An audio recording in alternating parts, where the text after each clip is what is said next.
কারো কারো কাছে এখন ভালো লাগতেছে না এহসান এরকম করতেছে। আমরা অনেকজন মুহতামিম হয়ে যাব, অনেকজন ব্যবসায়ী হয়ে যাব, কিন্তু ওই সময় এহসানকে লাগবে। ওই সময় এহসান আসলে টাকা দিতে হবে না কেন? আমাদের ফ্রেন্ড। এই জন্য আমি সবার কাছে অনুরোধ করতেছি, এহসানের ভিডিও গুলা আমরা সবাই শেয়ার দিতে না বললে একটা লাইক কমেন্ট হলো করবো।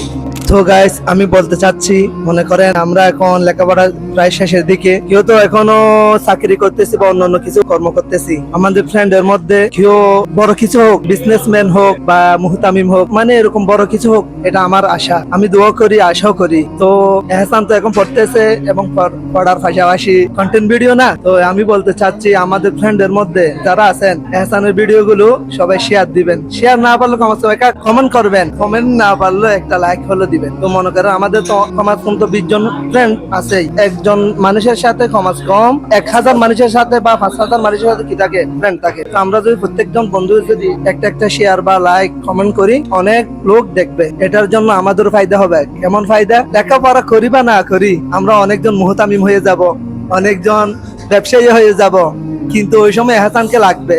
ওই সময় এহসান আসলে টাকা দিতে হবে না কেন? আমাদের ফ্রেন্ড। এই জন্য কিন্তু কারো কারো কাছে এখন ভালো লাগতেছে না এহসান এরকম করতেছে। হ্যাঁ, অবশেষে একজন বন্ধু যদি কামিয়াব হয়, সব ওর ফায়দা না, আমাদেরও ফায়দা আছে।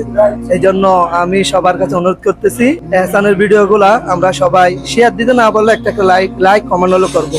আমি এই অনুরোধ করতেছি সবাইকে, সবাই এহসানের ভিডিওতে লাইক দিবেন, কমেন্ট করবেন, পারলে শেয়ার দিবেন। ওমা আলাইনা ইল্লাল বালাগ। আসসালামু আলাইকুম ওয়া রাহমাতুল্লাহ।